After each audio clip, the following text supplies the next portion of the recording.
Rev up your engines!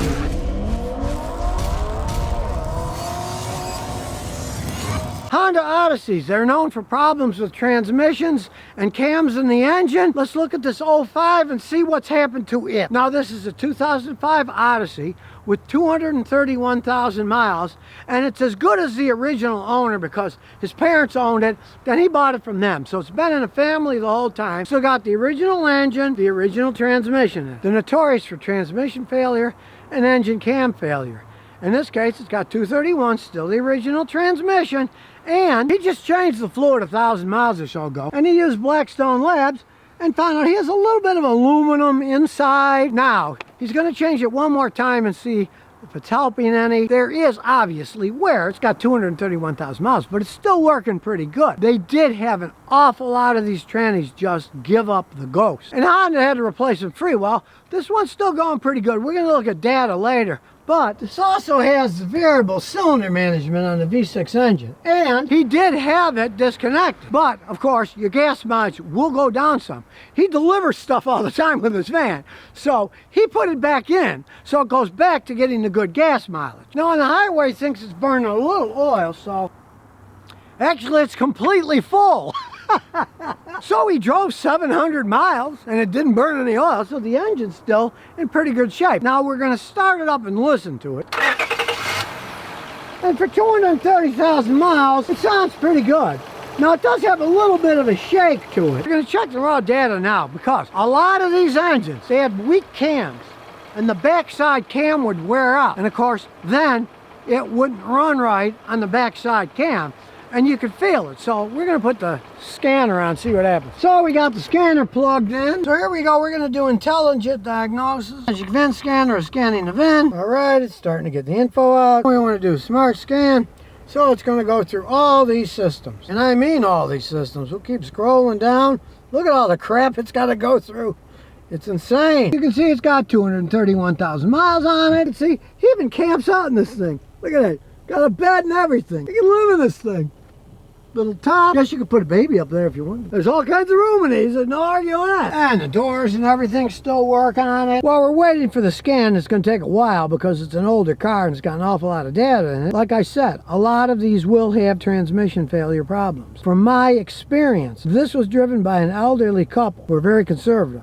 Then they gave it to their son, who's also conservative. He uses to deliver stuff in. The problem ultimately comes down to a big, powerful V6 engine hooked up to a somewhat weak automatic transmission. The transmissions would often burn out. The customers that I had that had bad transmissions in these, they were all hard drivers. They drove the heck out of them. And the transmissions all blew up. In this case, with really conservative driving, the transmission has held up quite well. Sage, it's no surprise that there's problems with the tire pressure monitoring system, ABS systems, because eventually all those sensors, the sensors on the tires for air pressure, the sensors for the ABS system, they just break down over the age. I mean, let's face it, it's an old vehicle. It's got 231,000 miles on it. That's not something he wants analyzed. He wants to see about the engine and the transmission, so we're going to circle in on that. So there you go with the data. Plenty of voltage, 14.1.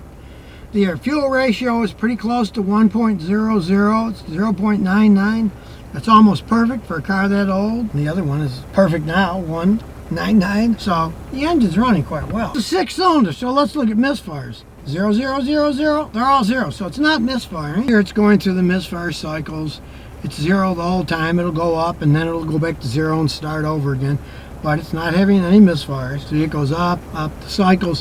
When it reaches a certain number, it starts back over again at 0. This machine even shows you the oil pressure on the rocker arms because it is variable valve timing and does have cylinder deactivation. Now you can see the spark advance is bouncing around a tiny bit. Well, this is a rubber timing belt engine. I would advise changing the timing belt at some time in the future. That's probably why you're getting that little jiggling of the engine. Let's look at the automatic transmission data. The stream for the tranny. We'll select all 62 and away we go. Even it shows you the temperature of the automatic transmission fluid. Of course, you don't get that data yourself on your screen, but we mechanics can access that stuff to work on them when there's a problem. We would immediately look at this if it was having problems to see if it was overheating. The solenoid voltage supply is good, 13.8. The tranny's actually in pretty good shape. Now, as they say, the proof is in the pudding, so we'll put it in reverse gear. It's still got a backup camera, even though it's old. And away we go. Let's see how it shifts. That's a nice smooth shift. That's a nice smooth shift. Now, it is a big van, right? It does drive like a van. I mean, this isn't a race car. It's a relatively heavy vehicle, relatively high, but, you know, it is a Honda. So, say you compare this to the same year Toyota Sienna, this thing handles a lot better than the Sienna. The engine doesn't make any clattering noises, so the cam's okay on this one. He is a fanatic and changes his oil regularly, so he takes care of him, and so did his parents. And they're relatively conservative drivers. Interestingly enough, even though he had the variable cylinder management shut off and then put it back on, the engine still really doesn't burn any oil. So we'll take it down the old airport road. You can see it still shifts quite smoothly. The transmission really doesn't have any problems. Now, I'm not going to do a drag race because this car's been babied. We'll just floor it now, and it's got smooth acceleration. Nothing insane, but it is a big van, and that thing is shifting smooth. There's nothing wrong with the engine or the transmission in this, other than a slight rumble at idle, which I attribute to it's time for a new rubber timing belt. They stretch, and you saw the timing was jumping around on my gauge, showing that the timing belt is probably worn, so when it stretches, the marks aren't just right, so sometimes it'll say 11, sometimes it'll say 9, because the belt is stretched, and that makes the timing marks jump around a little bit. Once you get going, it doesn't affect it at all. That's how timing belts are. Once they're spinning really fast, then they don't miss at all because they're all stretched out spinning fast. It's at idle that you'll find the most problem. And hear a slight whine. Watch.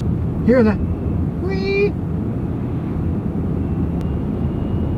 Now that is internal to the transmission. If you're a fan of GM, their old turbo hydromatics often made a little whiny noise like that as they aged, but this is still shifting perfectly fine. Now, it wouldn't have whined like that originally when it was built, but due to somewhere, it has that little whine to it, but it's nothing out of the ordinary. When these babies go bad, they won't go over a certain speed. They'll make horrible noises, and this isn't. It just makes that little, as you can hear it now, whirring noise. And when I let go of the gas, you can see the whirring noise stops because the transmission doesn't have torque on it then. You don't even feel that on the gear shift. It's not that big of a deal. You take off.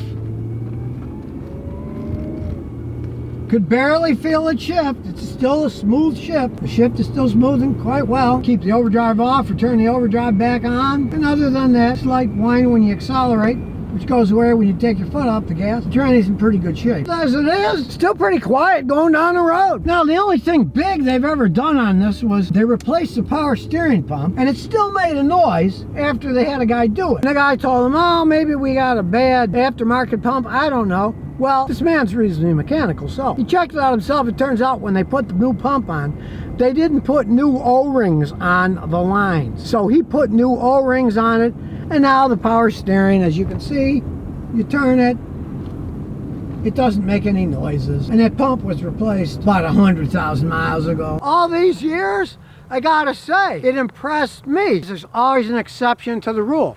This transmission still works fine. He changes the fluid regularly. He has it analyzed. And his parents owned it. They're conservative. He's owned it. He's conservative. He delivers stuff, makes a living out of it. He doesn't want to ruin it by hot dogging it. These have very powerful engines. You hot dog it, you will burn the transmissions out. That's just what happens to a lot of them, right? And they change the oil all the time. The people that don't, that's the main reason those cams wore on them. All the ones I saw with worn cams were customers of mine who, oh, maybe they change the oil every 10, 12, 15,000 miles. You change it regularly every 5 or so, it's gonna last longer.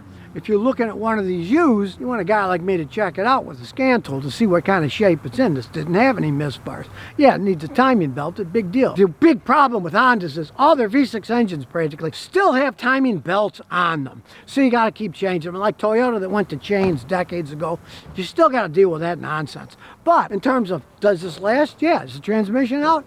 No, still runs good, shifts good, rides good. I don't know if I'd want to sleep in it. It's kind of cold outside, but hey, this guy's tough, so yeah, he'll sleep in it too. Now you know the truth about it. There's always exceptions to rules. All Honda vans aren't bad if they're really taken care of. On the other hand, If you're the type of person who doesn't maintain their cars all that well and likes driving fast, you don't want to buy one of these vans because you will wear it out too fast and it'll cost a fortune to replace the transmission. You don't change the oil, you're going to have to put new cams in. They cost a fortune, and from what I've seen lately, some of these cams are almost impossible to get a hold of. They don't make them anymore. So always check them out before you buy and realize, yes, there are exceptions to the rules. You find a good one, you're going to get a much better price than if you're trying to buy a Toyota Sienna van, who everybody wants, and the prices are sky high.